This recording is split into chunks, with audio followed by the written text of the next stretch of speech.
Okay, we are live and I'm going to open the room.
Hello to everyone. Thank you for being here. We are going to wait some other minutes to allow all participants to join this Zoom meeting.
Good morning to everyone, or good evening, according to the part of the world in which you are. Nice to be with you here. I'm Giuseppe from the steering committee of the Global Student Forum, and I will welcome you in the meeting. First of all, for the ones that are following through the Zoom meeting, please take care of selecting the correct language you want to hear this meeting in close to the interpreting or languages down on the screen of your computer, close to the audio settings and video settings. You should have these, so there are all the channels, and you can select the language you want to hear. And now I will say that in the other languages, so people that are in the general channel can also listen to that. Hola a todos, bienvenidos y bienvenidas. Tenemos disponible un servicio de interpretación simultánea que nos permitirá escuchar la reunión en inglés, español, francés y portugués. Para escuchar en el idioma que entienden, seleccionen ese idioma en la pestaña de idiomas. Ahora lo voy a decir en otros idiomas, así que todos puedan oírlo desde el canal general donde estoy ahora. Bonjour à tous, nous disposons d'un service d'interprétation simultanée qui nous permettra d'écouter la réunion en anglais, espagnol, français et portugais. Pour écouter dans la langue souhaitée, veuillez sélectionner cette langue dans l'onglet Langue. Hola a todos. Tenemos un servicio de interpretación simultánea disponible que nos permitirá unir a reunión en inglés, español, francés y portugués. Para abrir no idioma de su escuela, por favor, seleccionar ese idioma en la guía idiomas. Now I will do the same. So I will be in the English language channel.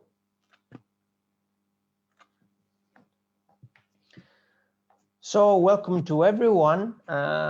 People are still entering the room, but it's nice to start because it's already almost 10 past 2 here in Europe.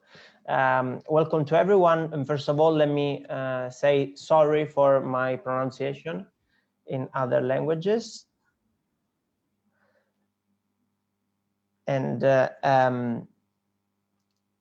so welcome to everyone to this summit. Just a second, because I'm having some, well, I'm hearing the Spanish. Is it possible?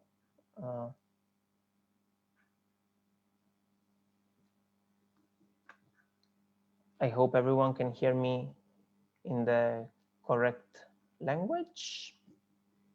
There's always a bit of fun with these things at the beginning of this kind of big meeting. So thank you for your patience, and especially thanks to translators for the great work, and interpreters, the great work they are going to do, and they already did in the preparation of this. I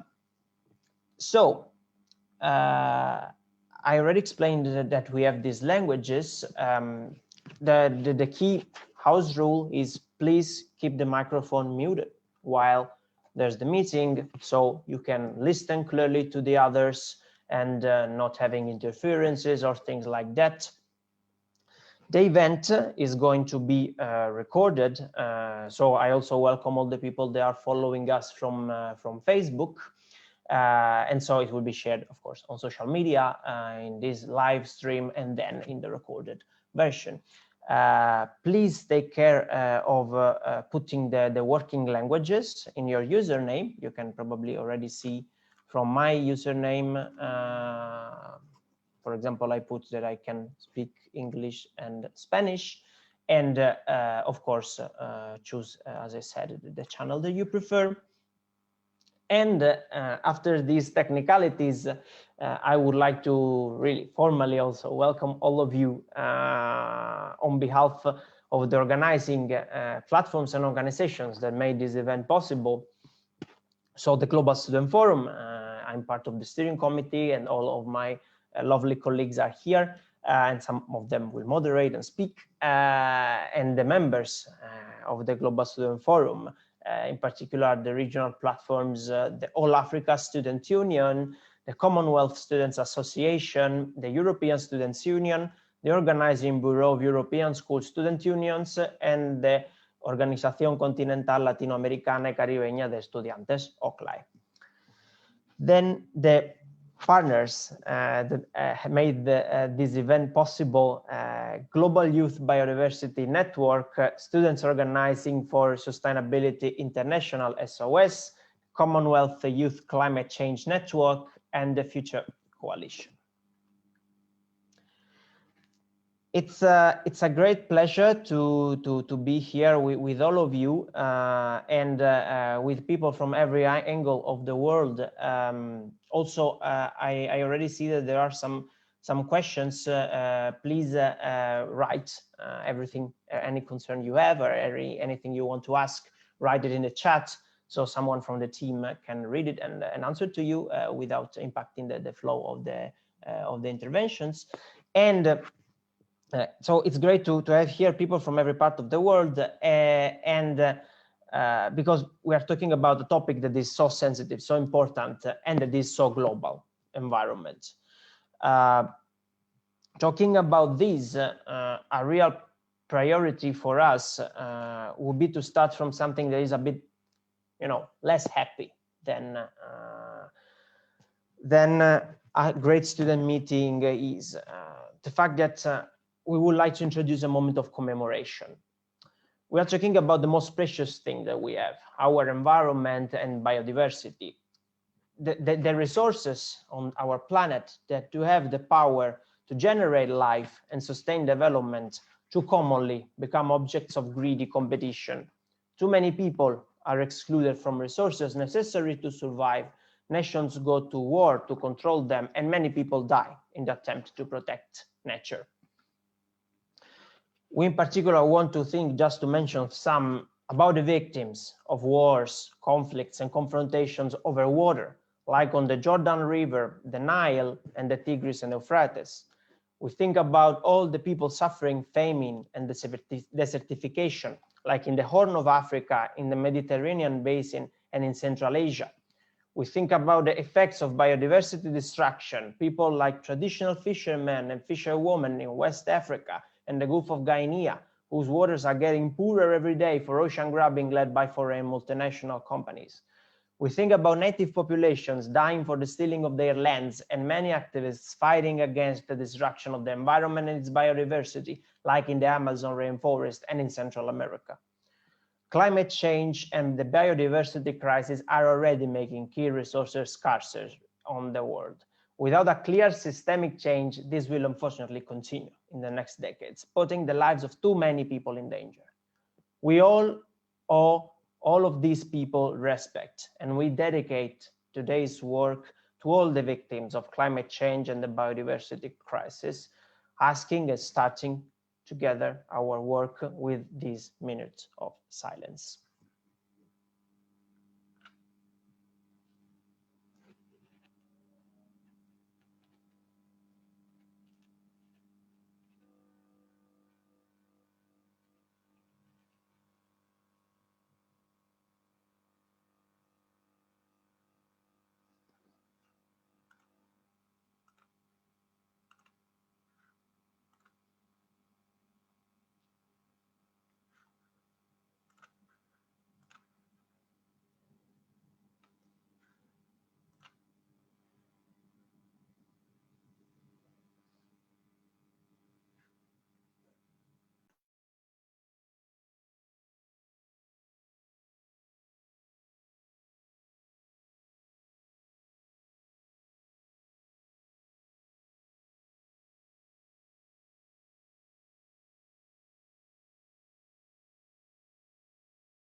Thank you very much for this moment of commemoration and respect and commitment towards the victims of climate change and the biodiversity crisis. And now, after this, I think it's time to start with the opening panel. And so I would like to give the floor to Amilcar Sanatan from the Steering Committee of the Global Student Forum. Thank you very much, Giuseppe. Buenos dias a todos. Bonjour tout le monde. Greetings, all my friends and comrades. My name is Amilcar Sanatan, and I'm on the Steering Committee of the Global Student Forum.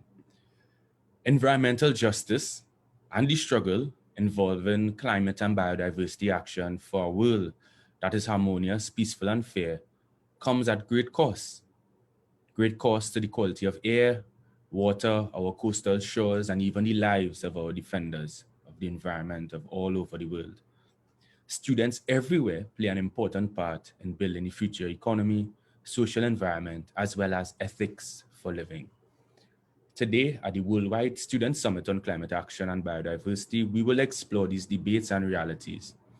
In the opening plenary, we will capture a picture of what is being done by students and youth for climate and biodiversity. The speakers for today's session, we have Marie-Claire Graff, Lucia Canoluti, Giannina Ramos, and Ankit Tripathi. So before we go ahead, I have to do my brief introduction of these esteemed colleagues and comrades that we have in the opening plenary. Marie-Claire Graff, she's a youth advocate, change maker, and public speaker for a just transition towards sustainable development, ambitious climate action through diverse engagement. She's also on the youth constituency of UN Climate Change and has done work around, and especially around education work in Sustainability Week International. Lucia Canaluti is a board member of OBESU, the Organizing Bureau of European School Student Unions. Prior to that, she served as the president of the School Student Organization of Slovenia. As an OBESU board member, her portfolio consists of global citizenship education, education funding, COVID-19 response, and the environment. Giannina Ramos is from Paraguay, and she's a representative in the Association of Students at her university, UNA. She likes to combine art and science to try to convey the importance of caring for nature, especially biodiversity. She participates as one of the GYBN Paraguay coordinators and volunteers in the Paraguayan bat conservation program. And last, we would have Ankit Tripathi. Ankit is a student organizer serving as the international students representative for the Canadian Federation of Students.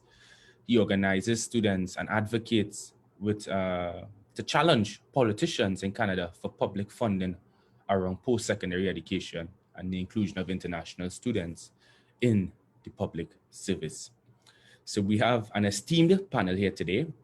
I have some questions for them, and we would invite you to write your questions and even have live commentary in the chat, and we will engage it once we have time, and we plan to have that time. So the first thing I would ask, and we could start with Marie-Claire, is to introduce yourself briefly and discuss the role of youth and students in climate and biodiversity action. Marie?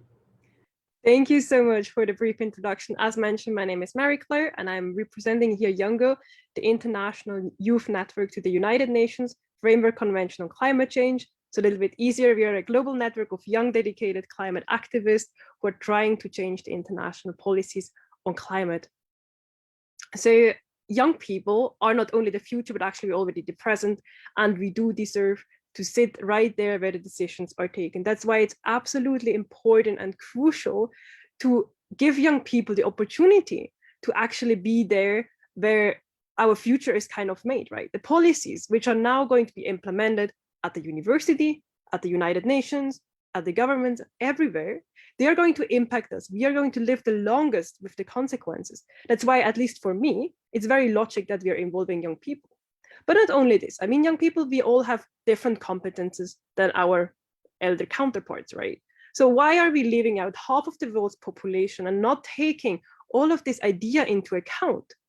I do believe that we have to rapidly change this, and that's why I'm so dedicated, working not only with YOUNGO, but also with other partners, for example, the SOS International, who is also here today, on changing this and providing opportunities, especially for young people, to make their voices heard and be an ally in the fight against the climate and biodiversity crisis.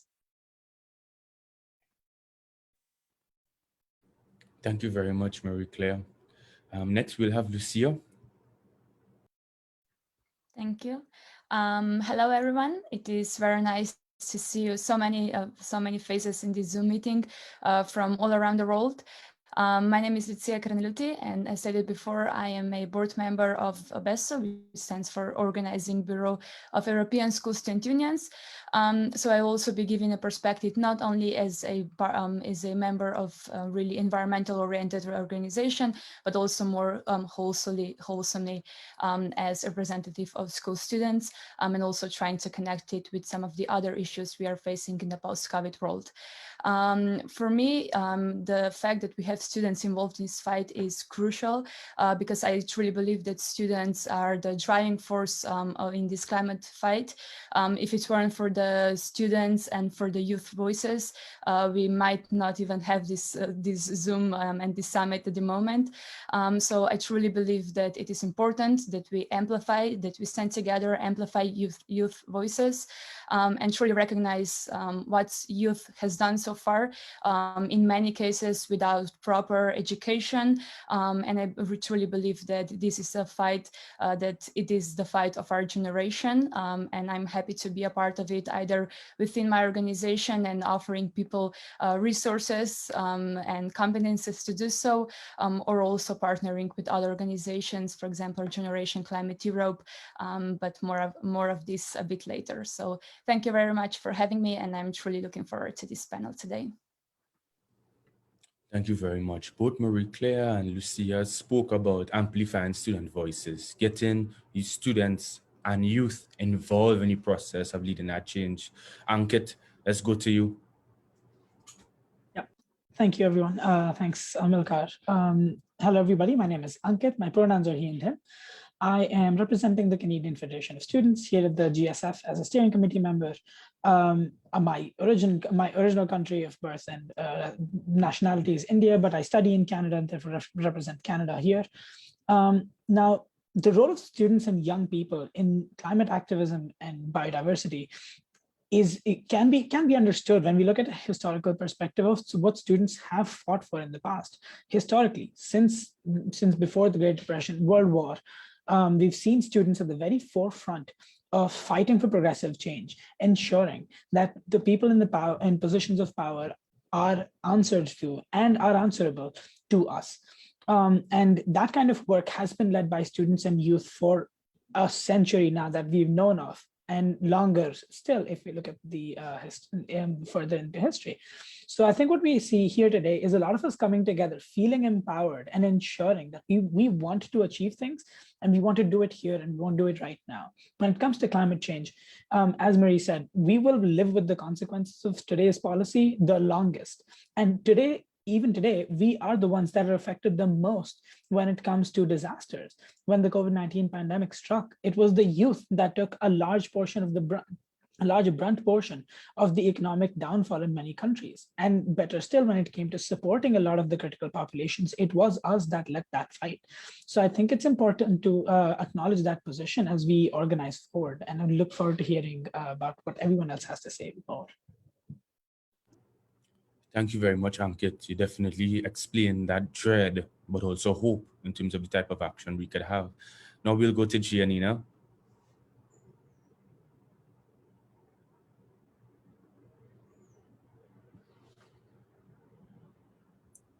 Hola, perdón. Tuve que salir porque tuve un problema de internet. No estoy segura de cuál fue la pregunta ahora.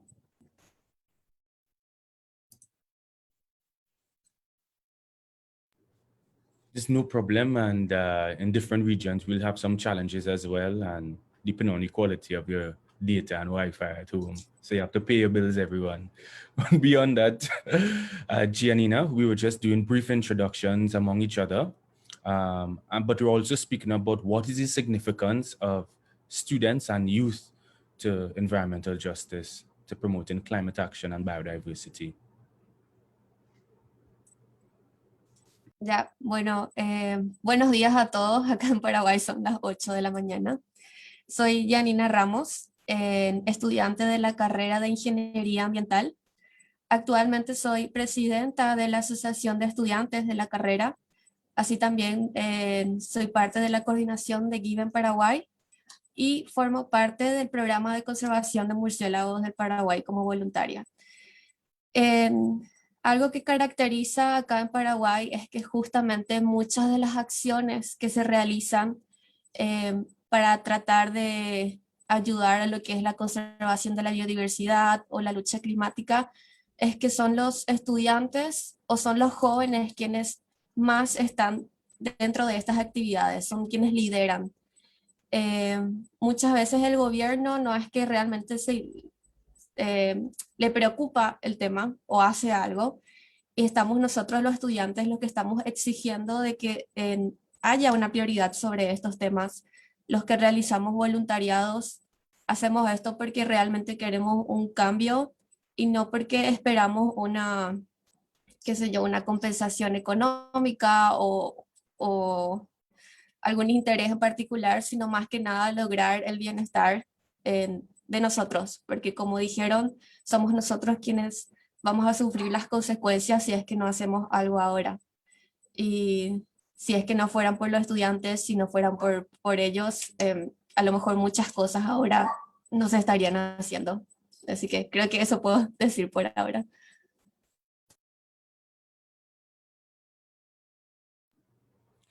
Thank you very much, Giannina. I want to go into this first question about this COVID-19 moment. I think it has really challenged governments, development agencies, and decision makers with reimagining our societies, even this idea of a recovery.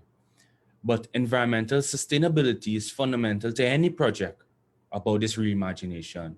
All the speakers in the introductions would have touched on that. And as Giannina said, we do this because we believe in a change, not because we are just consultants, not because we are trying to make money off of a good idea. We are really fighting for the world here. I would like to know, what are some of the priorities of student and youth movements for an environmentally just recovery? And I'd love to hear from Marie-Claire and then Lucia on this. Thank you so much for this very timely and relevant question. And while everyone is trying to build back better, I do not actually like this term a lot, because what we had before was the problem. That's why we have actually all of this crisis. And actually, it's not only the COVID crisis, climate, biodiversity, health, inequalities. I mean, you can name them, right? So what I would love to see, and it's like also really driven by especially young people, but of course not exclusively, a movement building for the future with the minds of today, of course, and really uniting in this. And I think their students can be such a brilliant resource, and we see it already. And I think for this, to make this really happen and have this long-lasting change, we need to, for example, in the university, change the curricula now, that we are preparing the young people of today and tomorrow to be able to, for example, cope with this crisis in a much better way. So we are not just here and feel kind of like the crisis is just put on us and it's taking everything away, but rather using the crisis as an opportunity to develop and seeing how can we adapt, because there will be always a crisis is coming, right? Of course, we can't prevent the climate crisis, but there are other things which are coming, but we are not prepared. I personally haven't been feeling prepared. I have been doing my bachelor's, I'm now doing my master's. No one told me how to deal with such a crisis, and I'm one of the privileged ones. I have stable internet here in Switzerland. I have access to food, water, education, everything I need. There's so many young people out there who didn't get the training or didn't get any education on how they actually deal with it, nor do they are privileged enough to actually get access to all of the things for the basic things we actually need to survive. So I would love to see that we're using this crisis now, not only to, for example, have less flights, because we finally realized how much we can actually also do online, but also that we implement in the curriculums more of self-empowerment, self-awareness, how to deal with mental challenges like eco-anxiety and anxiety of the climate crisis and many other parts, and also building more resilience. And what is really, really important is to focus on the solutions. How can we together make an impact? I have been studying environmental sciences, and we talked for the first year only about the problem, then I quit the program. I was at one of the world's best universities, but it was just so draining to only hear every single day, like in a very objective way, how our planet actually is just going to, or the planet is not dying, but we are dying. And I mean, the planet will be uninhabitable in some parts of the world. We never talked about the solutions. And I think we rapidly need to shift to an education which is empowering, which is giving us hope, because if we are losing the hope, it's the same as climate denial, because then we are stuck and paralyzed. We cannot move ahead. And with this crisis, also now the COVID crisis, we see exactly this. People are still desperately trying to make a change, but there is this movement of like, we just want to go back and nothing should change and so on. And this is so wrong. We should really, really use this crisis. This is saying never waste a good crisis. It's already here. We're trying our best, but let's use it and build forward together. Thank you very much, Marie-Claire. You really put forward the issue of that environmental education from the sense of the climate, biodiversity, which we will discuss in more detail in one of our parallel sessions. And but you disrupted the idea of recovery. Lucia, your turn. Should we let go of this language of recovery, and what does creation of this future look like now in the present? First of all, I have to say that I highly, highly agree with Marie-Claire, especially being here representative of school students. In the first line, of course, we have to advocate for equality, environmental education in schools, because as of now, it is actually non-existent. And everything that school students and activists learned is pretty much on their own. And I think that actually this is also one of the things that this crisis has allowed us to have time to actually also do some extracurricular and enroll in that different webinars to learn something new. And I've heard many different testimonials from school students that they actually had time to figure out not only what it means to be an activist and to go, to participate in Friday for Future, but actually what's behind the problem, what are the problems problems and how to solve them, and how to search for solutions. So I highly agree, yes, with Marie-Claire on this. So we need climate education, but I also agree that this crisis has, of course, offered us some of the maybe not benefits, but like some head start, because I do think that many of the world leaders and different businesses have seized this pandemic as a chance to build more sustainable economies, to invest in green energy, and also it was nice to see that highly polluted places were able to take quite literally a breath of fresh air, and even if a short term to recover. But I also have to put forward the fact that I also do believe that if you want to successfully join in this environment to just recovery, and also what Marie-Claire also said, that to have actually people still empowered and not exhausted from everything that is going on in the world, I think it's also important that we tackle other crises as well, because especially young people were put in this during the last 2 years in really uncomfortable position, where I think that also we were in this in educational crisis, mental health crisis, and also economical one. And I really do think that if you want young people to feel competent and confident to continue with this climate fight, we also must take in consideration other crises where they were affected, and also help to tackle those, and then consequently them to be more confident in taking on this climate fight.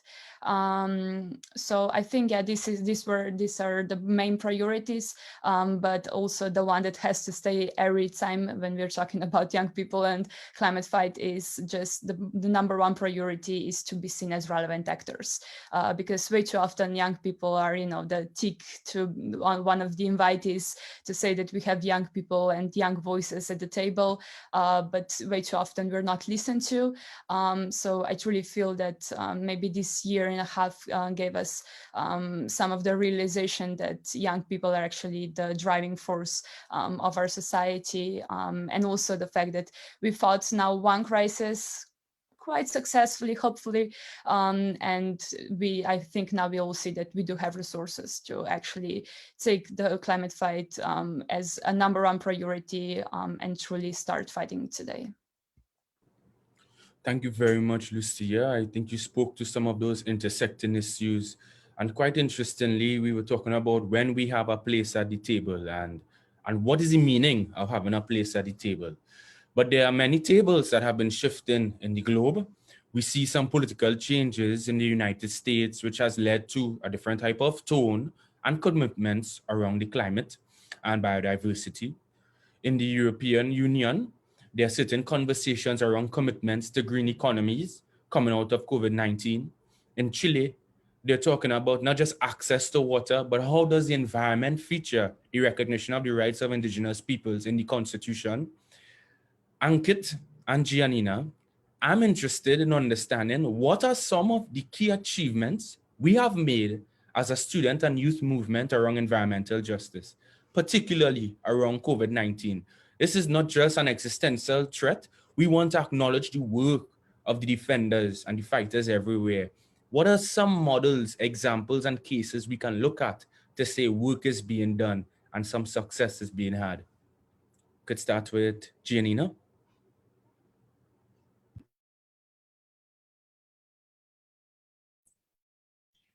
Sí, claro. Acá en Paraguay, o sea, en primer lugar, comparto totalmente lo que dijeron las compañeras o las chicas. Algo muy difícil acá en Paraguay es que a pesar de la pandemia, es como que las autoridades no toman conciencia de que lo que está ocurriendo ahora es justamente por nuestra relación con la naturaleza. Es como que no hay una consecuencia de eso para tomar acciones y proteger a la biodiversidad, proteger nuestros recursos naturales, realizar acciones que ayuden a todo lo que tenga que ver con el clima. Y ahí es donde entramos los jóvenes, y lo que quiero resaltar que se logró a pesar de la pandemia, a pesar de que muchas veces no podíamos salir. Acá en Paraguay, por ejemplo, realizamos la primera restauración, o por lo menos intentamos una restauración de un bosque que se incendió. El año pasado hubo muchos incendios forestales acá en Paraguay, fue muy difícil. Y nosotros participamos como voluntarios en esa actividad para tratar de restaurar y realizar algo, porque las autoridades no van a hacer nada. También algo particular acá en Paraguay es que nosotros tenemos una ley que se llama Ley de Deforestación Cero, que es para evitar que haya la tala de los bosques de árboles en la región oriental del país. Y es una ley que se tendría que renovar cada 3 años y nosotros nos unimos los estudiantes juntos con otras organizaciones para exigirle al gobierno que se renueva esta ley y se amplíe, logramos que se amplíe por 10 años más, es decir, que por otros 10 años más, por lo menos nuestros bosques van a estar todavía protegidos, pero la lucha sigue. Eso se logró a través de manifestaciones, a través de presión en redes sociales, porque era necesario que las autoridades nos puedan escuchar, y así también contra los incendios forestales. El año pasado hicimos manifestaciones de los estudiantes de la carrera de Ingeniería Ambiental junto con otras asociaciones para tratar de que las autoridades nos escuchen. Y algo más que quiero agregar es que también estamos cada vez más involucrados en lo que es en la participación para organizar ciertos temas a nivel gubernamental, como por ejemplo planes o lo que tenga que ver con la protección de áreas protegidas, que muchas veces no nos escuchaban, pero ahora nos socializaron proyectos antes de que se aprueben para que nosotros podamos dar nuestra opinión. Todavía falta mucho, pero en este poco tiempo se logró también mucho a la vez.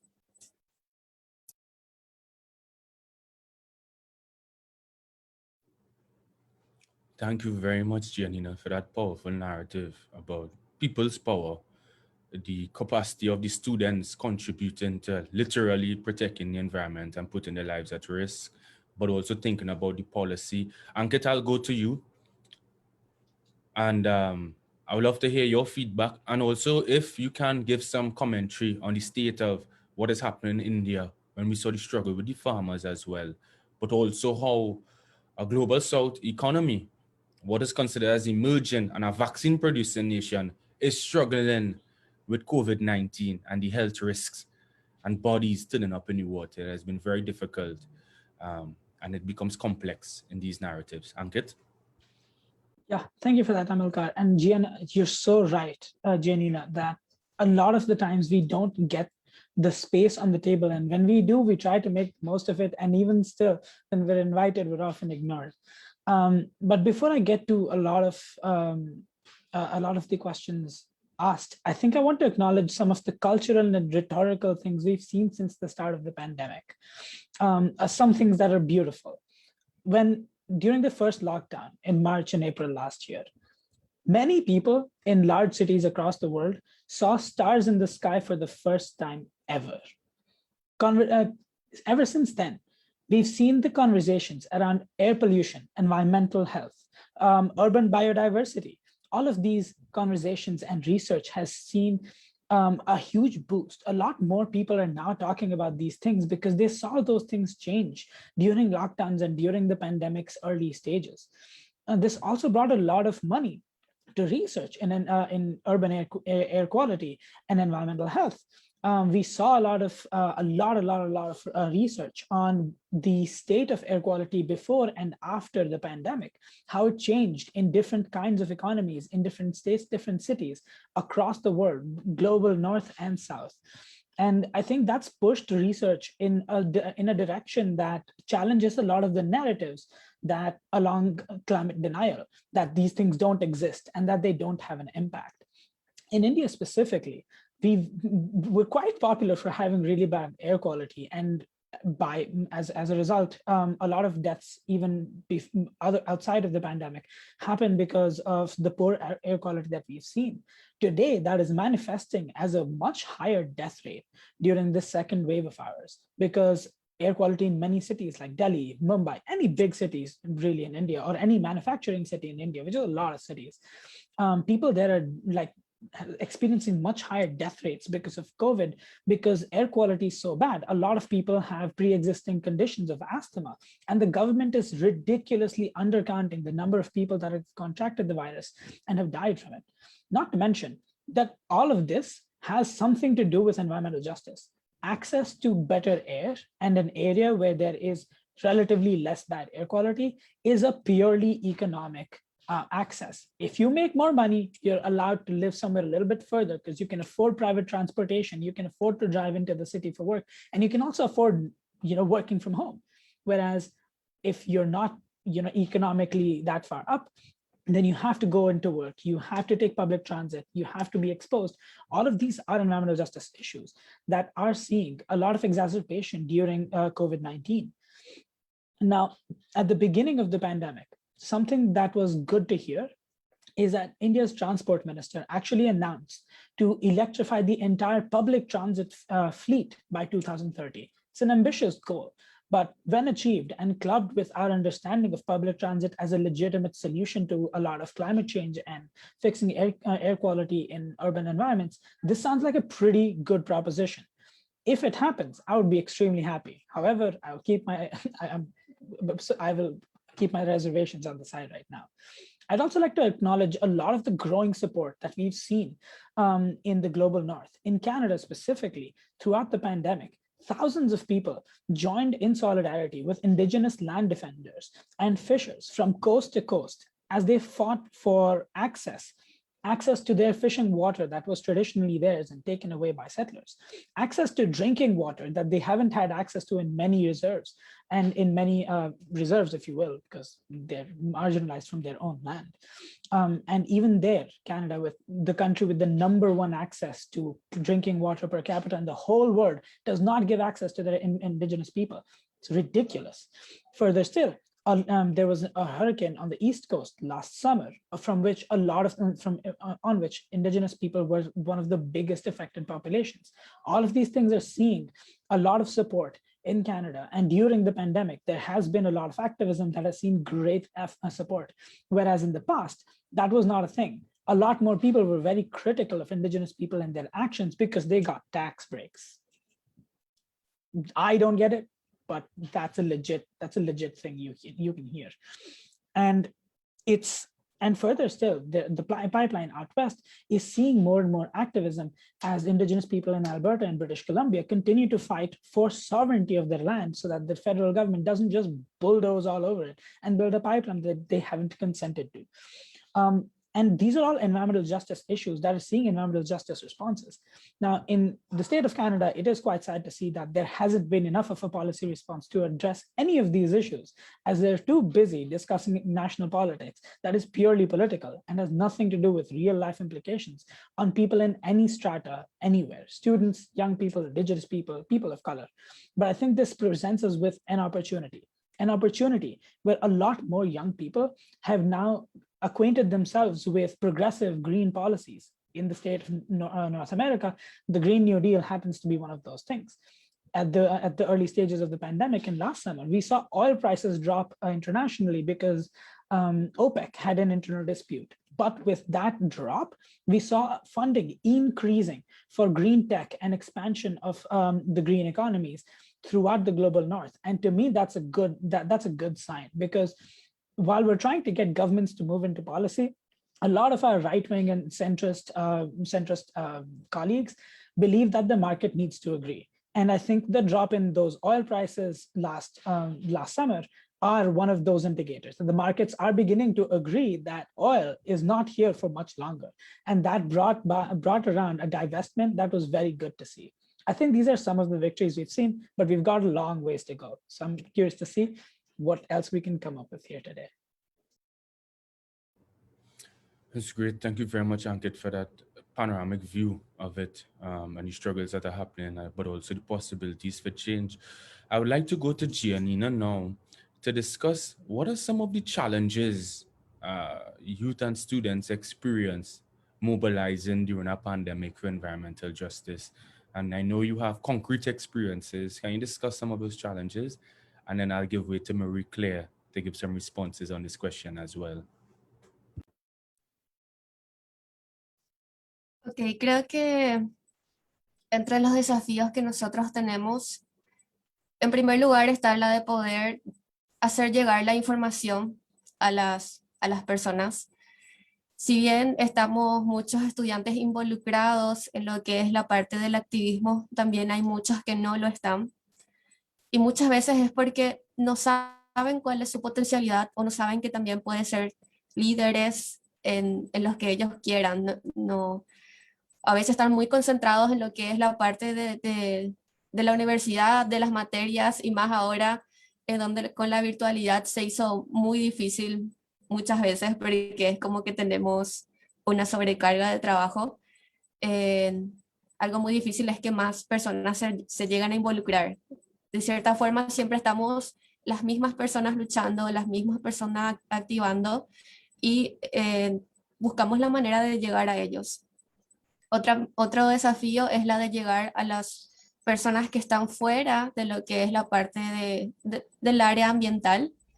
Es como que no están muy metidos en el tema, entonces no les importa, no les interesa, no participan, y queremos también hacerles llegar información de la importancia de todo lo que estamos haciendo, de por qué es importante el poder proteger nuestros recursos, de por qué tenemos que luchar por ellos.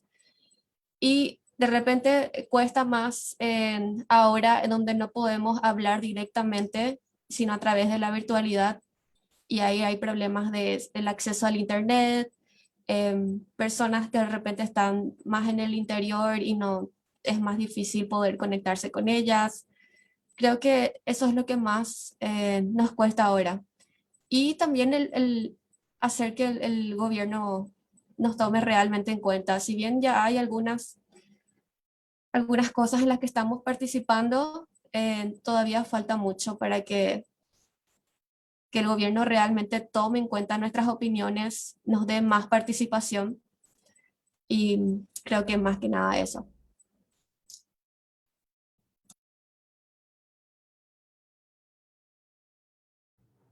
Thank you very much, Janina. I think you really spoke to some of the challenges we have with our political communications, as well as a serious kind of inhibition to some of our organizing. But that is something we need to address, I think, collectively moving ahead and strategically. Marie Claire, some of the challenges that you identified in your movements as well? Yeah, thanks so much. I think it's very important to identify these challenges, to be able to have strategies to that we can overcome them. So while we in Youngo have been always working online, because we are a global network with young people from 180 countries, so for us not too much changed in this regard into communication. And Janine, I mean, I very much agree on the internet issues. I mean, we have certain countries where we have very low participation, and we know exactly where this is coming from: language barriers. And I'm really applauding also all the translations today here in the call, but also the access to internet, or at least to stable internet. But I also wanted to point out something else. A lot of students and young people have been working on the side to their studies or to their engagement, because very often the whole engagement and activism is not paid, have been working maybe in a local restaurant or in a hotel, you know, like in the evening. And exactly these sectors have been so heavily affected by the COVID pandemic. And these people are the least protected by any laws. They can, because they are like paid on hour, you can just end the contract, whatever. So these young people have been suddenly like not earning their minimal income they had been using for sustaining their lives, paying their rents, paying the health insurances, paying the bills, paying the education. And what we have seen in Switzerland, that a lot of cantons and governments have been jumping in, but I also know many governments haven't been doing so, and at least for the first wave and for the first moment, completely forgetting about these young people because they were not in the risk group. So they completely forgot that many young people suddenly are here standing in front of big debts because of this. I think this is a very important consideration, and also goes in line that that whenever we are also doing actions on climate and so whatever, it's really amazing, but we have to keep in mind that there are some people who are not able to spend time, unpaid time on volunteer engagement. I think it's a very, very important consideration also when we work internationally. I do have the privilege having a well-paid job that I can spend my time on this, but there are many young people who unfortunately do not have this privilege. And I think it's very important, not only in and after the pandemic, but in general, to realize that we also have to be inclusive in this regard. And many people are struggling, or many young people are especially struggling with the financial consequences. And I really hope that we can, also improve ourselves as an organization, as a network, from this crisis in this regards. Thank you very much, Janina and Marie-Claire. I think sometimes we we de-emphasize that real human beings lead these changes, and it demands an effort. Persons are in material conditions and economic constraints, and our movements seem to be sensitive to that in order to really make sure that we are committed to their humanity as well, and fair in the work that we do. That's part of our ethics. I would like to go to Lucia and Ankit here. If you could briefly let us know, climate and biodiversity action requires global responses by united students and youth organizing for transformation. So what mechanisms and platforms should students and youth actively engage with to support movements and organizations across the globe? We have a large global community here, and I think it's for all of our benefit to know what mechanism and platforms exist that we could use. I'll start with Lucia and then we'll go to Ankit. Yes, thank you for your question. So yeah, of course, with the climate fight and the climate change, the most important thing is that we have to be united and stand together. We all know the motto, of course, united we stand, divided we fall. So I think this truly applies to the climate fight. And I would say that if there are any individuals who don't know where to start, on which plans, who to reach, which platform to use, for example, I think that what's also one of the things that COVID crisis has shown us, that you can start on really local level. I was really actually impressed in my own country. We were just fighting this a law that passed that allowed people to build buildings really near the water sites.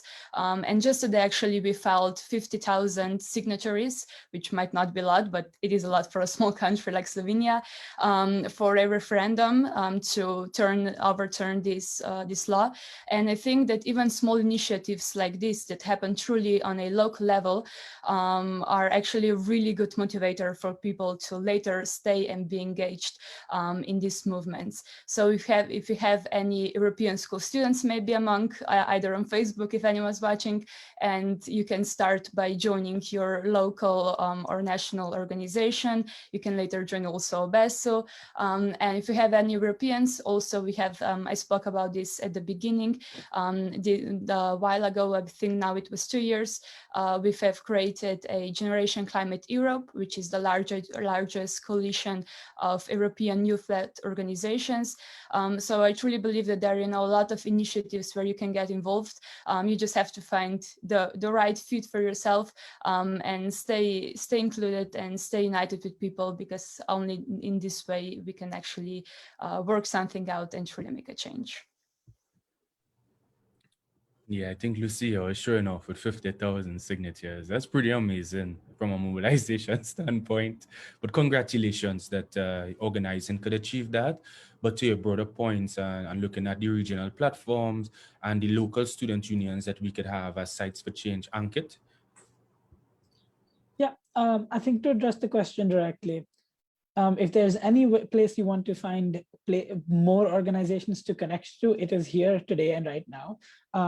There's a lot of us here, a lot of our organizing partners, a lot of the fantastic speakers in their respective organizations. If you want to connect with the work of what the youth and students are doing in the sphere of climate change, biodiversity, and climate action, then it's here and right now. For future, we will be back. But also, as Lucia said, it's the most important work is often done at the local levels. And I think it's best to find the organizations where you can work with directly within your localities. If you're in Canada, There's quite a few organizations we have there. If you're in India, Gibbon has a pretty good, a strong base here. And just keep in touch. There's a lot of, I'm also seeing a lot of organizations and folks dropping in links in the chat. So keep an eye there for more organizations to keep in touch with. There's a lot of good information out there. I think it's unfortunate that we don't have a centralized platform for them, but let's hope that the GSF can be that platform in the near future. Thank you very much. I would like to acknowledge one of the comments from Lucas Zaharia around gradual change and being as part of something sustainable change over a period of time. And Zaharia was really trying to emphasize the idea of adopting a post-human approach to this crisis, but I think even our organizing, and that would be very interesting. But Richard Fransham, made an interesting contribution on decolonizing education. And I think this would be the last question I would have for everyone here. How do we decolonize education where addressing ecological inequalities is fundamental to that? Harmony with the environment is fundamental to that.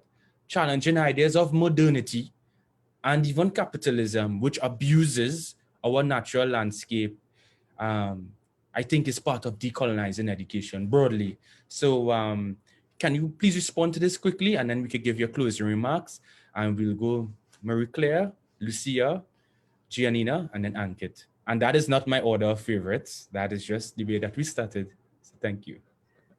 Thank you so much. And the very, very, very crucial question, which will probably be with us for quite some time. I do not think that we will be able to transform the formal education system in time to make these changes happen when it comes to different economic systems, when it comes to decolonization, when it comes to international trade and so on, because the current professors have been growing up in a certain mindset with a certain kind of education. That's why I think it's absolutely crucial that we as students are coming together and educating ourselves in a non-formal, I don't really like it because I think it's also a very formal way, but anyway, let's just call it non-formal way of educating ourselves, building groups, and then also try to infiltrate this in the system. What we have been doing in Zurich, that's the biggest city of Switzerland, there was a group working on degrowth and other pluralistic economic movements, and they have been managing to set up around, how can I translate this? Basically, there are 14 weeks of lectures, and every week there was another professor or another person from a different stream of a new economic model coming. And they could manage actually to bring this to the curriculum system. So it was not a mandatory course, of course, very sadly. Nevertheless, it was there. So more students could be inspired. In the beginning, many students have been very skeptical. They didn't sign up. In the second year, actually, it was growing a lot. And now in the third year, it was actually really like a boomer. So a lot of people have been very, very interested in this and learning more. So I think it's very important that we ourselves first have this very hard process of decolonizing, because it means unlearning, that we are able to learn again. Because I mean, also myself, I've been growing up, things were told to me, and this is how I saw the world. And then suddenly I realized, well, this is not how everyone sees the world. This is not how everyone is getting taught. So it needs a lot of unlearning. And I think this is a very important process, which we're also not really teach on how to unlearn things. So let's support each other in this unlearning process. And also working on an international space, very often getting invitations. Lately, I got an invitation to talk about something somewhere in the south of Africa. And it's like, why are you asking me? I am from Switzerland. I have never been there. I have no local context. Why are you not asking a local speaker who actually knows about the challenges? So what I have been doing, I gave my speaking opportunity to a local person from there. And I think this is something we can all do to try to find other people who might have more to say to a certain issue, especially also when it comes to decolonization, giving the people who are affected the word and opening doors and opportunities for them. Lucia? Thank you, Marie-Claire. I have to say that I think Marie-Claire was kind of really nicely summed up everything, especially like the part about unlearning. I think it's very true. And actually this topic of decolonization and decolonizing curricula is also one of the priorities for the next year, also in Obeso. So if anyone's interested, they can also tell more about that. But apart from unlearning, I also think it's very important to recognize and to push for national curricula to stop vehiculating stereotypes and misconceptions of other cultures and ethnicities. I think that a way of doing so, of course, is also to teach students. So now if you're also speaking about school students, for example, which is really hard to know this kind of topic, for them to unlearn and learn on their own. But I think it's very important, yeah, to teach students about also the many valuable contributions to our world from civilizations that have been oppressed through history and also often portrayed as primitive. And I think this is one of the things that we really must strive towards to implement in our curricula, especially also in connection to the climate fight, because I think that climate injustice goes hand in hand with the social injustice. And given that climate fight is not territorial, so it's not something that, you know, only one person or one region can do. And I think Marie-Claire said it at the very beginning, that also to be able to fight the climate change is a sort of privilege, because you have to have resources to be able to do so and to make more sustainable choices. So I think also in this context, it is very important. Thank you very much, Lucia. Giannina, can you give the closing remarks? We're wrapping up this session before I give way to my comrade Giuseppe, who will tell us where we can go in multiple directions. Giannina? Sí, claro. Estoy muy de acuerdo con lo que mencionó Marie-Claire, el hecho de que a lo mejor no se va a poder lograr una transformación a tiempo. Y es una pregunta súper compleja. Como estudiante de la carrera de Ingeniería Ambiental, incluso nuestra carrera, en donde todo lo que tenemos son materias relacionadas a la parte ambiental, falta mejorar muchas cosas en el aspecto curricular. Y es ese espacio de la Asociación de Jóvenes lo que brinda el poder complementar lo que nos enseñan los profesores, que muchas veces es más teórico o no se lleva tanto a la práctica, o incluso no es que hay mucho activismo. Es esa asociación en donde nosotros podemos lograr o complementar lo que estamos aprendiendo. Pero aparte también está el desafío de poder cambiar las demás, o sea, de poder hacer que lo ambiental sea más transversal a todas las carreras, no solamente el nuestro, que de por sí ya estamos ahí. Es más difícil llegarle a los estudiantes de otras carreras que no están muy metidos en lo ambiental, y no solamente a nivel de la universidad, sino también estudiantes de colegios, de escuelas, cómo cambiar lo que los adultos aprendieron y meter la parte ambiental dentro de la educación. Tiene que haber un gran cambio, pero se puede empezar desde, por lo menos entre estudiantes, e ir avanzando, pero el cambio tiene que ser en todas las áreas, entonces súper, súper complejo.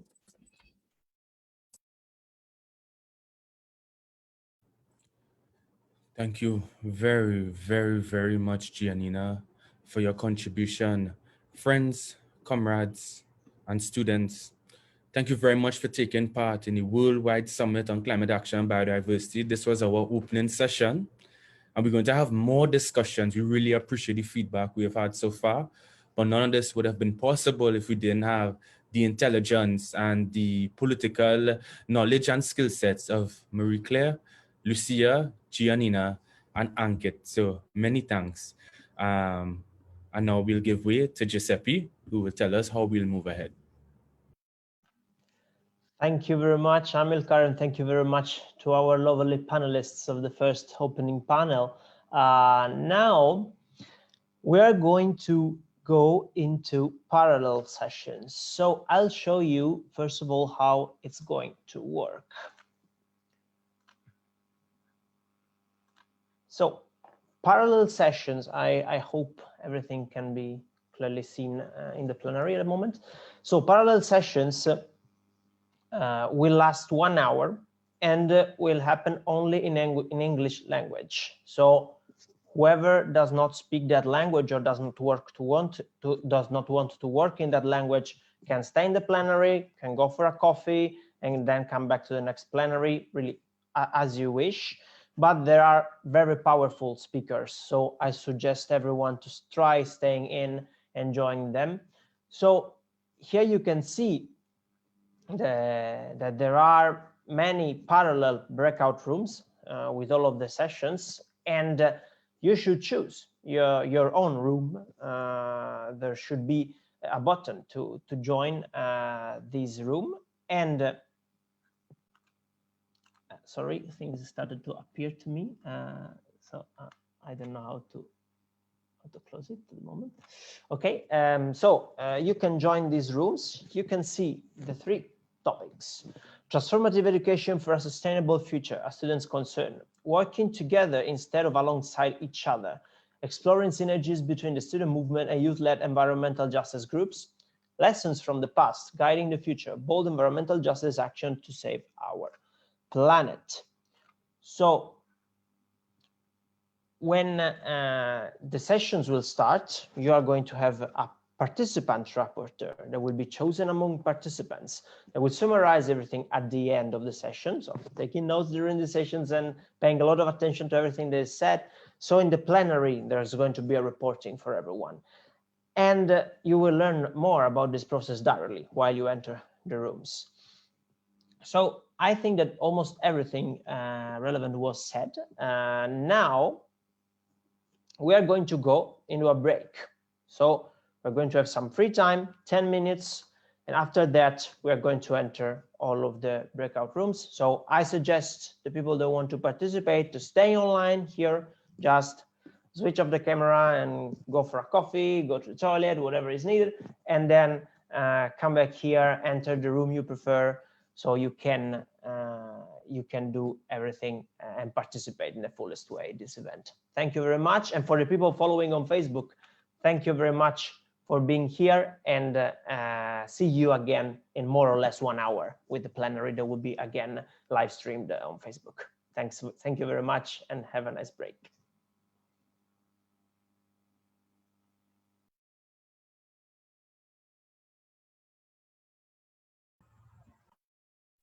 Can I ask one question, if that's okay? Absolutely, go ahead. Yeah, the breakout rooms will start in 10 minutes, right? Yes, we will start exactly in 10 minutes with the breakout rooms. Okay, I understood everything correctly. Thank you very much. Thank you.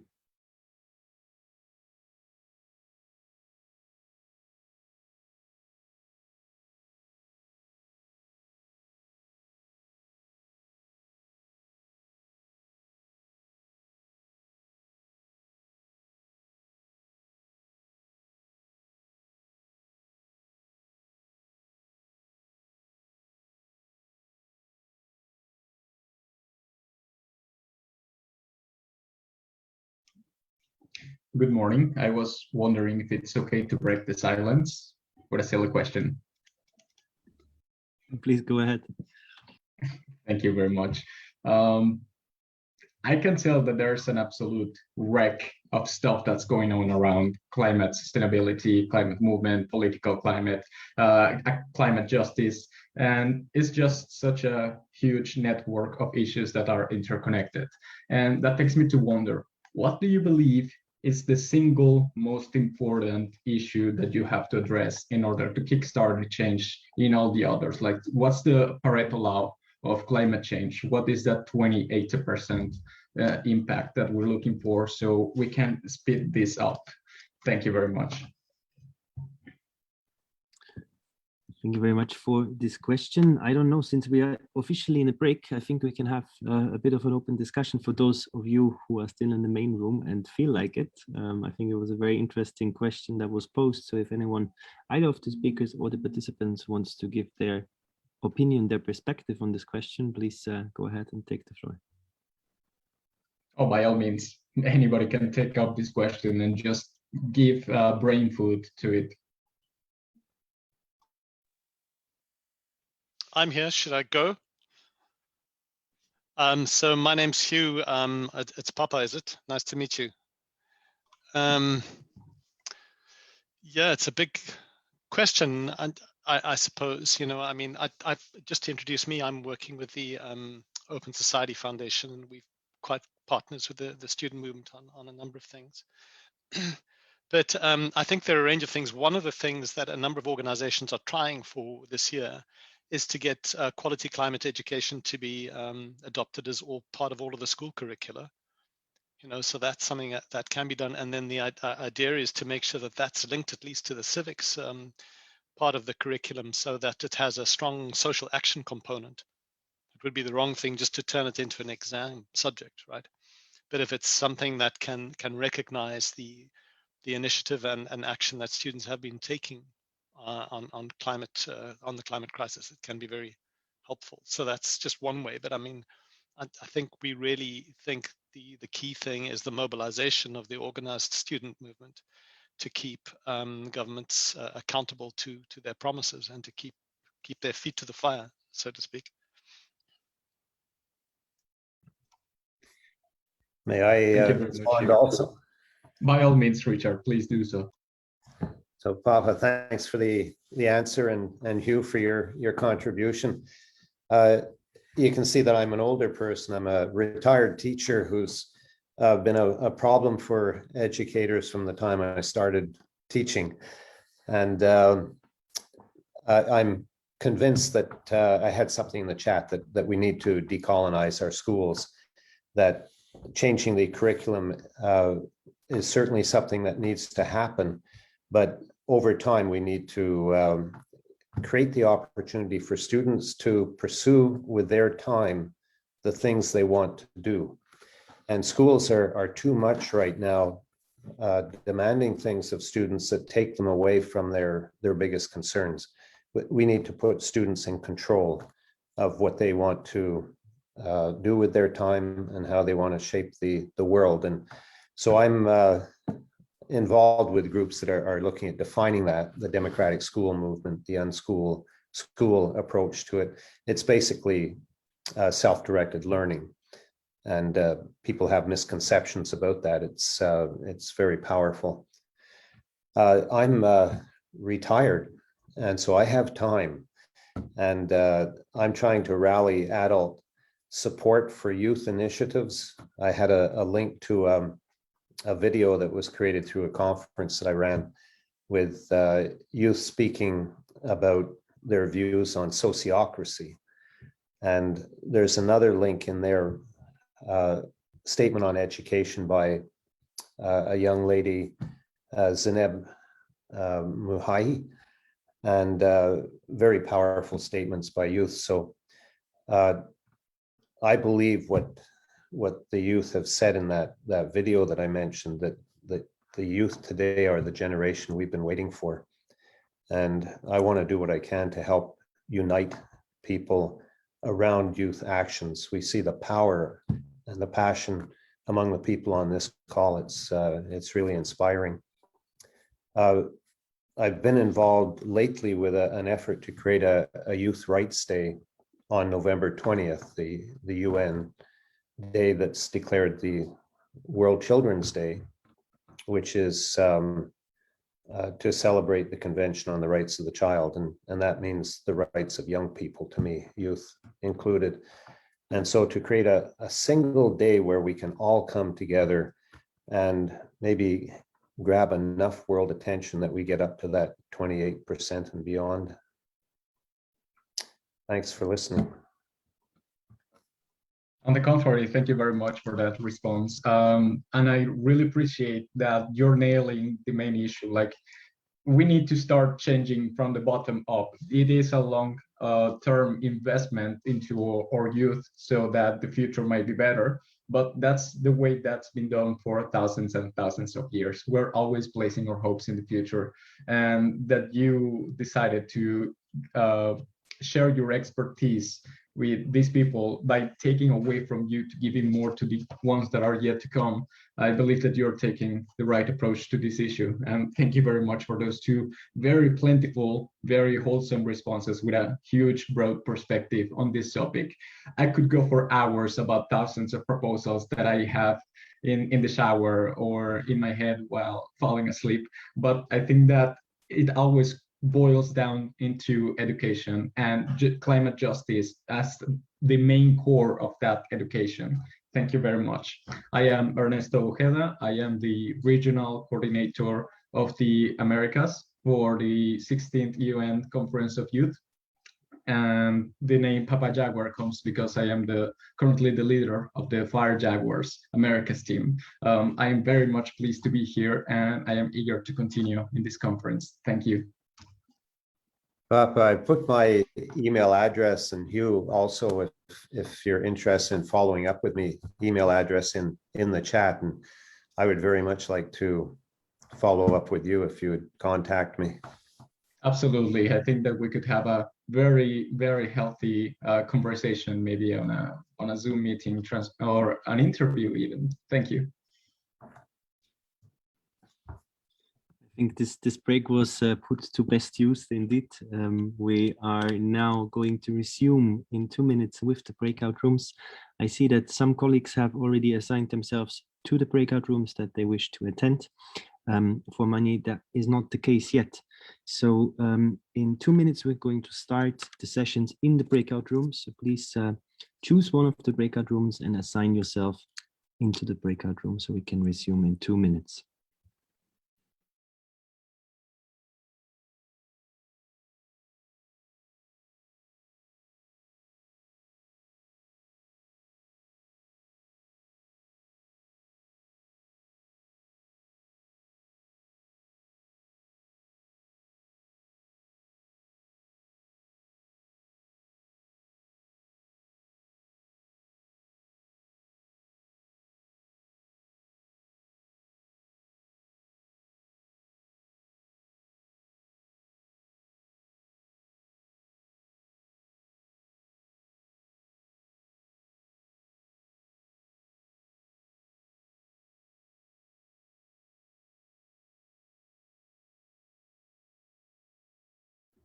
Sebastian, can you move me to the breakout room 3? Because I cannot on my own. I don't know why.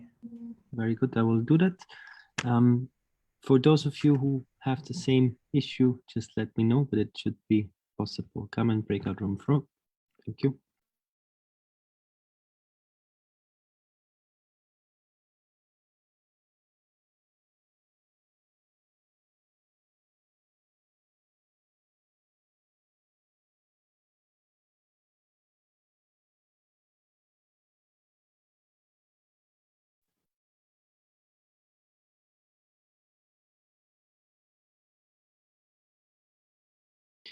If you write into the chat your preferred breakout room, I will send you in there automatically.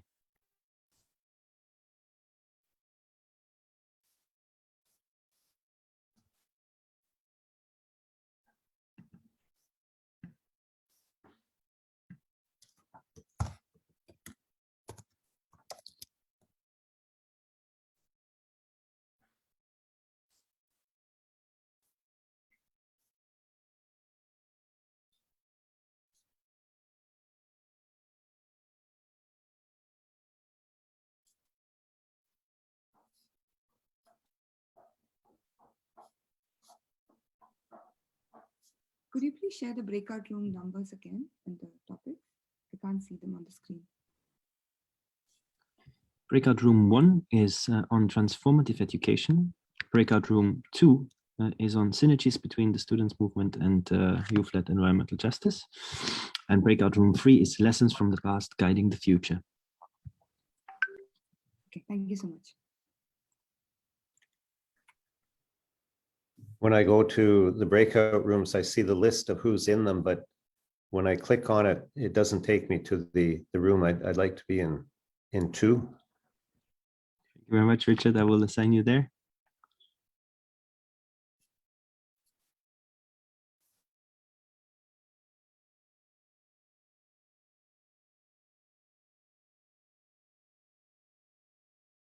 You said 2, right?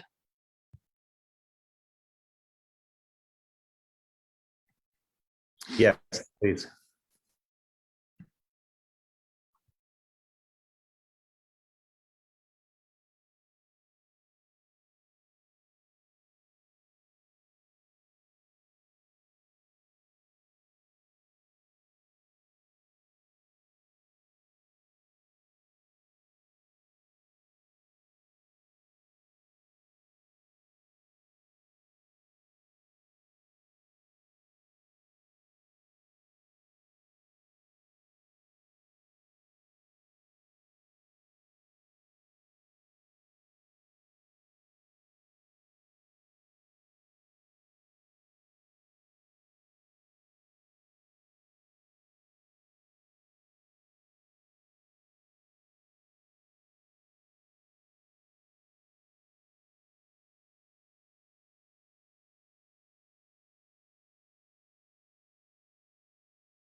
So anyone here in this room that wants to be assigned?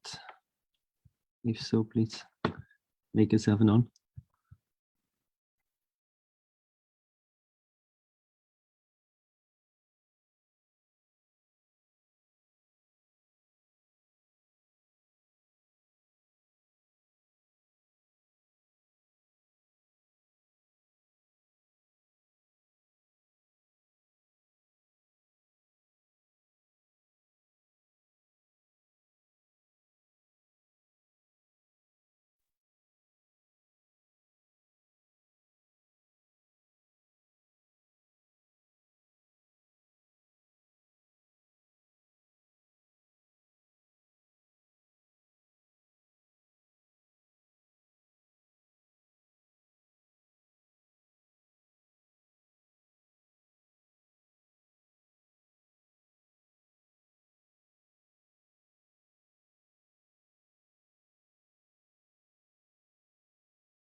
Hi, everyone. Good morning for those who are close to me. Good evening and good night, depending on each part of the world you are. My name is Bianca. I'm a Brazilian student and also a member of OCLAI, or Continental Organization for Latin America and Caribbean. And right now, I would like to talk to you and actually ask you to bring the reports on your parallel sessions. So what we would like to know here is the main conclusion of the discussions you just had on the breakout rooms. So for the parallel one, who wants to present? Is this for parallel session 1? Yes. Yeah, that would be myself. So I'll present. Thank you very much. Hi, everyone. How are you? My name is Megan O'Neill, and I am part of an organisation called the Union of Students in Ireland. And I'll be reporting back on parallel session 1. So some of the main areas that we talked about, one would be access. So we think it's vitally important that access in education is vital in supporting learners to contribute towards a sustainable future, to orient education to fulfill the needs of our planet and those that live on it. We also feel it is really important to decolonize education, and to have a societal shift in how we connect with what our role is and how we can better our education to be a positive tool.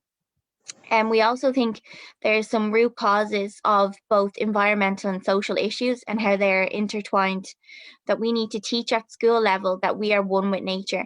Some challenges come from the formal education that can be a barrier to culture.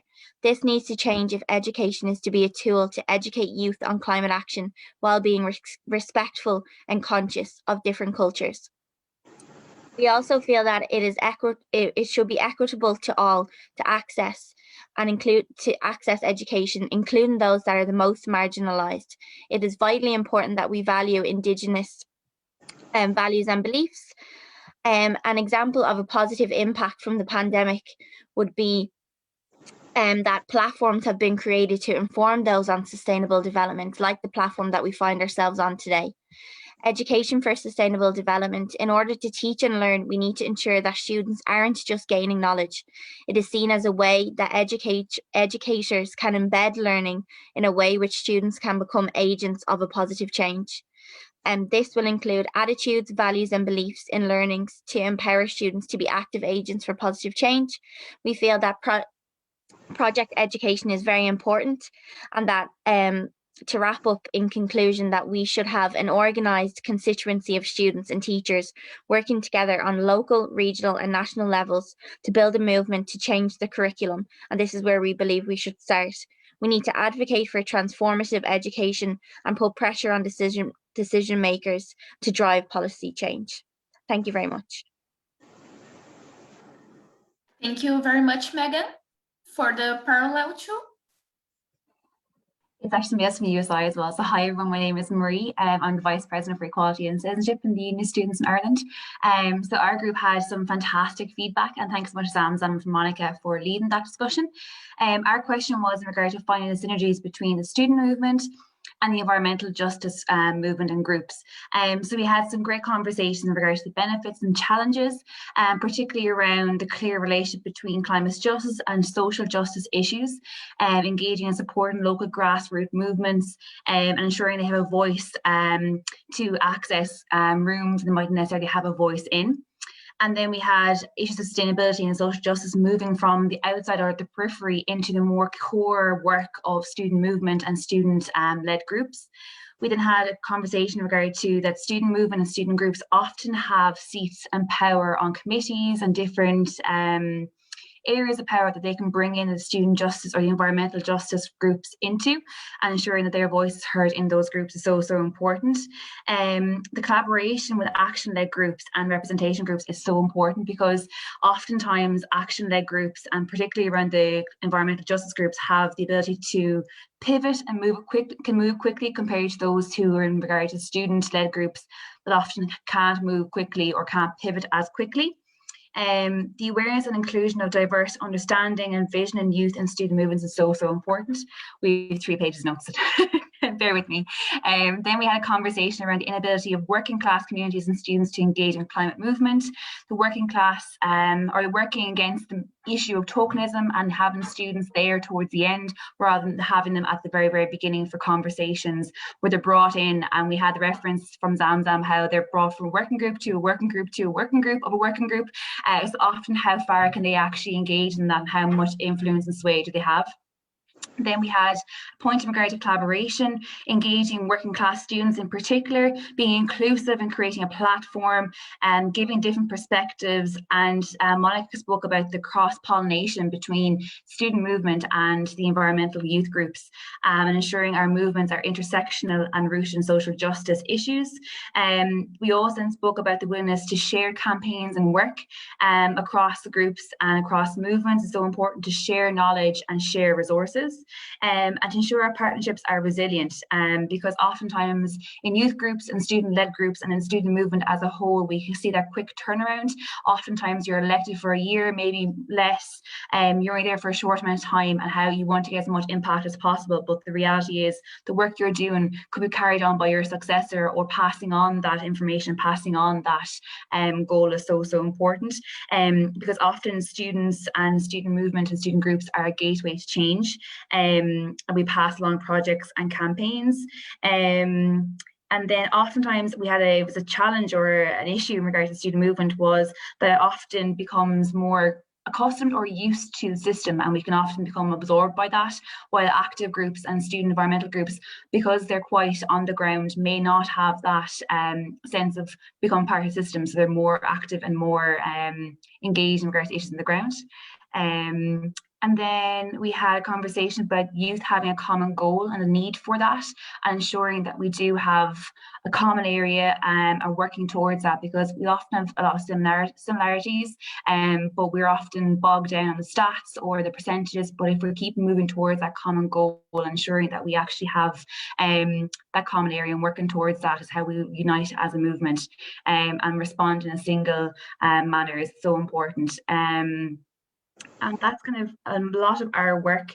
We said students often feel powerless, oftentimes because they're the ones that are maybe one student representative, or you're the youngest person in the room, and often can feel quite difficult to raise issues and raise your voice. So ensuring you have the ability and empowered to do that is so important. So as a mass movement, we have that ability to create change and see movement. So that's from our group. Thank you so much, Marie. I would just like to ask for the next reporting group to talk slower if possible, because we're having the simultaneous translation, so we can facilitate a little bit the understanding here. And I would also like to call the parallel tree. Hello, my name is Gary Tobin. Thank you all very much for having me here. And I am also with the Union of Students in Ireland, and I was part of Group 3. So we were looking at the past and lessons we can take into the future, and we had a number of questions for this. So question 1 was, what can we learn from the past as students?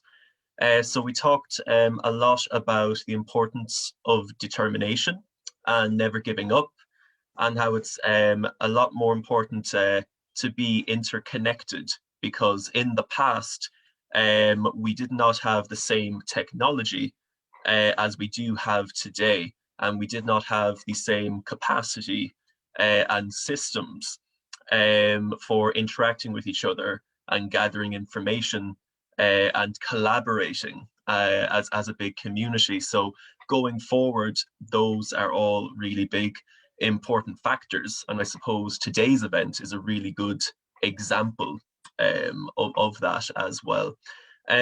We also looked at how in the past there was probably a little bit more of a narrow view on education, and how there may have been a misconception that education was all about just getting the degree and preparing you for the world ahead.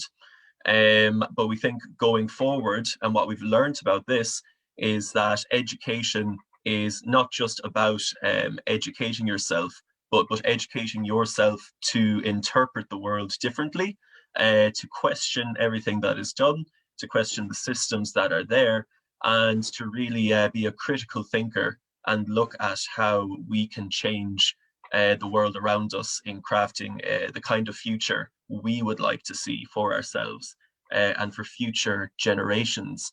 So we said critical thinking was very important in that regard.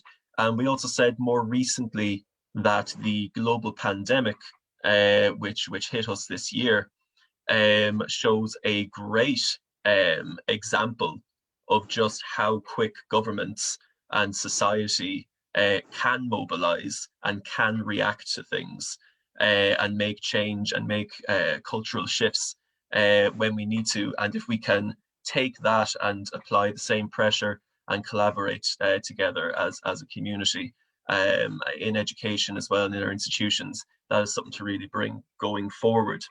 The next question that was asked is, what are the best practices we can implement right now to not lose momentum? So we said that collective action is the way forward and everyone moving together. It is important that we are breaking out of our silos and that people are making use of these opportunities to come together and to collaborate. And I suppose drawing from different examples as well, they were also saying youth is very important. And it's very important that young voices come together as well, that these are the forces of change. And we drew from quite a lot of different examples in environmental movements or initiatives bringing together many different youth organizations to also engage with institutions and engage with people on different platforms. And that goes for a global platform, but it also goes for an international platform and a local platform to make sure there's collective action, collective struggle, and activism in tackling these issues. And it was also highlighted that it's really important that when we are coming up with activism and we're coming up with these ideas, that we make sure we have continuity, that we make sure we have a permanent strategy going forward, and that we make sure that when we are taking action for something, that we don't just stop there, that we make sure we come up with a plan, that we present the plan, and that we make sure there's just still a driving force, that we don't loosen our grip on these things. We talked as well a lot about how science-based actions are important and should underlie a lot of it. And that, just the importance of taking action across societies collectively at once. We also said there was a need for quality education and sustainability in schools, that with a few exceptions, with the case of a few exceptions, society as a whole has not really looked at how we can bring sustainability and climate action and all of that into our educational systems, which would provide the youth with the tools it needs and the sense of, I suppose, self-efficacy in tackling these problems, in raising these questions, in challenging the patriarchal society, and make sure we can just elevate the voices of young people, reaching out to more marginalized groups as well, particularly indigenous groups, as well is really important, as well as placing particular emphasis when it comes to education on making sure it's challenging those kind of gender inequalities as well. And just, I suppose, the need for students and young people to have proper ownership of these things as well, of these initiatives in tackling them. The next question we asked was, what are the decision-making spaces to make our voices heard? I kind of touched on this earlier, but there was it was said that this is a very crucial point, that we make sure we have people included in formal spaces and informal spaces, and that we look at the different levels this can happen in, which was that kind of local and international and global spaces. And we said it was very important that people were educated as well, just on the institutions and how they work, so that we can ensure that we are part of the change that is happening. And again, it was raised that we do take collective action, and that we align ourselves with those global platforms and tackling those goals. Lots of different examples were also put out there as well, such as COP26 in Glasgow and Milan, UNESCO, and maybe those engaging with SDGs, and as well as the G7 and G12, just examples of different platforms or organizations or initiatives that people could get involved in as well. And let me just see now. Yeah, and it was just noted that these platforms can be very hyper complex, and that we make sure we equipped young people with the proper tools to be involved in those processes. And the very last question we asked was, what was the message of encouragement to participants? Why should we keep going? And it was very simply put that because it is about our future, it is not negotiable. It's really important that we're all in this together, because this is something that affects all of us together. And just the importance of being interconnected, and that we all support each other in these ways. It was also said that it is good to look at just how much we have achieved in such a short space of time, that there's been absolutely brilliant things that we've been able to do so far, but there is still so much more work to do. And I suppose it's just important that we don't just look at the negatives, we look at the positives that have been achieved so far, and use that as a real driving force going forward. And the last thing that was just said is that we need to always be solution orientated, and to always keep the momentum going, and to make sure we support each other. And that was us. Thank you so much, Gary. I would like to thank Gary and everyone here for bringing such great contributions to our summit. And I would like to call Ankit for the conclusion of our summit today. All right, so we've made it to the end. Thank you, everybody who stuck around. And this was the first ever worldwide student summit on climate action and biodiversity. And I'm so proud that we made it this far, 2.5 hours of such intense and great conversations. It was a privilege to be here. And thank you to everybody who joined us today.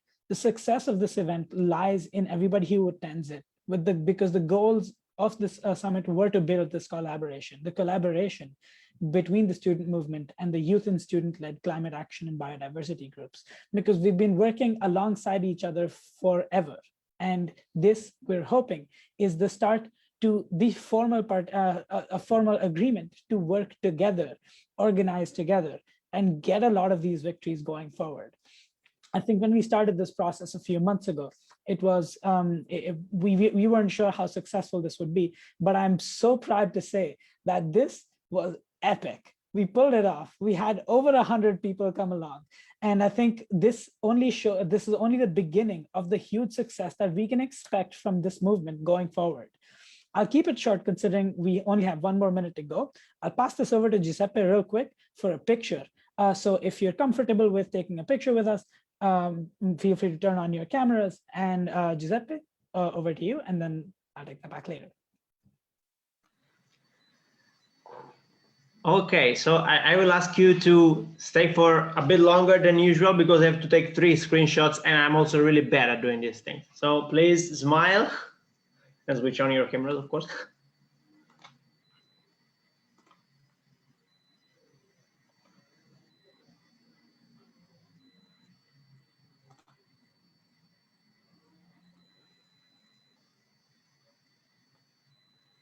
Just a second again, sorry.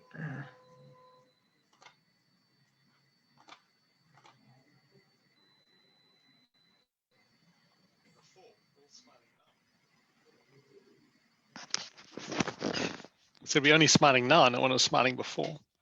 Yeah, continue smiling, please. Taking the second.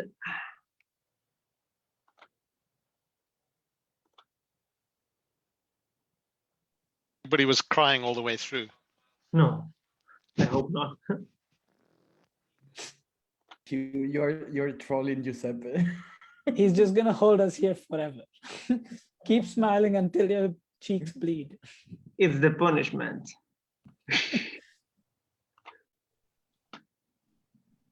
Last opportunity to smile, dears. I think it's done. Going once, going twice, and click.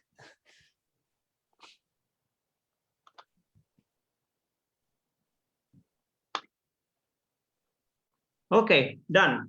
Sweet. Thank you very much. Thank you, Giuseppe. And finally, thanks so much to the organizing team. We've had a fantastic group of people working with us. Here from the GSF steering committee, we had Carmen, we had Giuseppe, we had Amilcar, we had our fantastic executive director, Sebastian, who's been holding up the fort at the back end. Even though he wasn't visible a whole lot, we owe a lot of our thanks to him. We also had Bianca doing the ending for us. And if I missed, and we had Julian from Gibbon doing a lot of the work,